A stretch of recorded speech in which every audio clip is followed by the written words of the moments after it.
ರಾಜ್ಯದಲ್ಲಿ ದಿನದಿಂದ ದಿನಕ್ಕೆ ಕೊರೋನಾ ಹೆಮ್ಮಾರಿ ತಾಂಡವ ಏನಿದೆ ಅದು ಹೆಚ್ಚಾಗ್ತಾ ಇದೆ. ಆರೋಗ್ಯಾಧಿಕಾರಿಗಳ ಜೊತೆ ಸಿದ್ದರಾಮಯ್ಯನವರು ಸಭೆ ನಡೆಸಿದ್ದಾರೆ. ಕೋವಿಡ್ ನಿಯಂತ್ರಣ ಸಂಬಂಧ ಸಿಎಂ ಮೀಟಿಂಗ್ ಅನ್ನು ಮಾಡಿದ್ದಾರೆ. ಇನ್ನು ಟಫ್ ರೂಲ್ಸ್ಗಳು ಯಾವುದೂ ಇರೋದಿಲ್ಲ ಸದ್ಯಕ್ಕೆ. ಮುಂಜಾಗ್ರತೆಗೆ ಮನವಿಯನ್ನು ಮಾಡಿದ್ದಾರೆ. ಅಂದರೆ ಜನ ಮುಂಜಾಗ್ರತೆಯಿಂದ ಇರಬೇಕು. ಟೆಸ್ಟಿಂಗ್ ವಿಚಾರದಲ್ಲಿ ಹಳೆ ಪದ್ಧತಿಯನ್ನು ಕಂಟಿನ್ಯೂ ಮಾಡೋದಕ್ಕೆ ನಿರ್ಧರಿಸಲಾಗಿದೆ. ಆಸ್ಪತ್ರೆಯಲ್ಲಿ ಅಗತ್ಯ ಕ್ರಮವನ್ನು ತೆಗೆದುಕೊಳ್ಳಿ ಅಂತ ಸಂಬಂಧಪಟ್ಟ ಅಧಿಕಾರಿಗಳಿಗೆ ಅವರು ಸೂಚನೆಯನ್ನು ಕೊಟ್ಟಿದ್ದಾರೆ.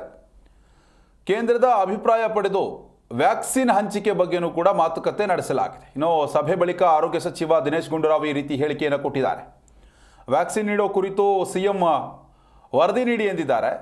ಕೇಂದ್ರದ ಅಭಿಪ್ರಾಯ ಕೇಳಿ ವರದಿ ನೀಡಲು ಅವರು ಸೂಚನೆಯನ್ನು ಕೂಡ ಕೊಟ್ಟಿದ್ದಾರೆ. ಇನ್ನು ಕೊರೋನಾ ಲಕ್ಷಣ ಇರುವ ಮಕ್ಕಳಿಗೆ ರಜೆ ನೀಡೋದಕ್ಕೂ ಕೂಡ ಸೂಚನೆಯನ್ನು ಕೊಡಲಾಗಿದೆ.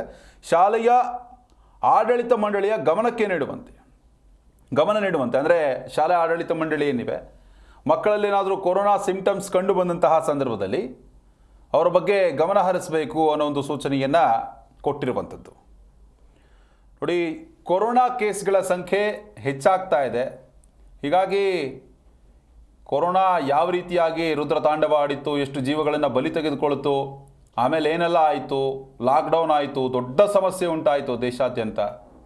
ಹೀಗಾಗಿ ಕೊರೋನಾ ಆರಂಭಿಕ ಹಂತದಲ್ಲೇ ಇರುವಂತಹ ಸಂದರ್ಭದಲ್ಲಿ ಏನೆಲ್ಲ ಪ್ರಿಕಾಷನ್ಸ್ ತಗೋಬೇಕು, ಏನೆಲ್ಲ ಕ್ರಮಗಳನ್ನು ತೆಗೆದುಕೊಳ್ಬೇಕು, ಈ ಹಿನ್ನೆಲೆಯಲ್ಲಿ ಸಿಎಂ ಇವತ್ತು ಸಭೆ ನಡೆಸಿದ್ದಾರೆ. ಆರೋಗ್ಯ ಸಚಿವ ದಿನೇಶ್ ಗುಂಡೂರಾವ್ ಕೂಡ ಮಾಹಿತಿಯನ್ನು ಕೊಟ್ಟಿದ್ದಾರೆ. ವ್ಯಾಕ್ಸಿನ್ ನೀಡೋ ಕುರಿತು ಸಿಎಂ ವರದಿ ನೀಡಿ ಎಂದಿದ್ದಾರೆ. ಕೇಂದ್ರದ ಅಭಿಪ್ರಾಯ ಕೇಳಿ ವರದಿ ನೀಡಲು ಅವರು ಹೇಳಿದ್ದಾರೆ. ಕೊರೋನಾ ಲಕ್ಷಣ ಇರುವಂತಹ ಮಕ್ಕಳಿಗೆ ರಜೆ ನೀಡೋದಕ್ಕೂ ಕೂಡ ಸೂಚನೆಯನ್ನು ಕೊಡಲಾಗಿದೆ. ಸದ್ಯಕ್ಕೆ ಯಾವುದೇ ರೀತಿಯಾದಂತಹ ಟಫ್ ರೂಲ್ಸ್ ಇಲ್ಲ. ಮುಂಜಾಗ್ರತೆಗಾಗಿ ಮನವಿಯನ್ನು ಮಾಡಲಾಗಿದೆ ಸಾರ್ವಜನಿಕರಲ್ಲಿ. ಏನಾದರೂ ಸಣ್ಣ ಮಟ್ಟಕ್ಕೆ ಸಿಂಪ್ಟಮ್ಸ್ ಕಂಡು ಬಂದಂತಹ ಸಂದರ್ಭದಲ್ಲಿ ಅವರು ತಕ್ಷಣವೇ ಸ್ಥಳೀಯ ಪ್ರಾಥಮಿಕ ಆರೋಗ್ಯ ಕೇಂದ್ರ ಆಗಿರಬಹುದು, ಆಸ್ಪತ್ರೆ ಆಗಿರಬಹುದು, ಅಲ್ಲಿ ಭೇಟಿ ಕೊಟ್ಟು ಕೊರೋನಾ ಟೆಸ್ಟನ್ನು ಮಾಡಿಸ್ಕೊಳ್ಳಿ ಅನ್ನೋ ಒಂದು ಸೂಚನೆಯನ್ನು ಕೊಟ್ಟಿರುವಂಥದ್ದು.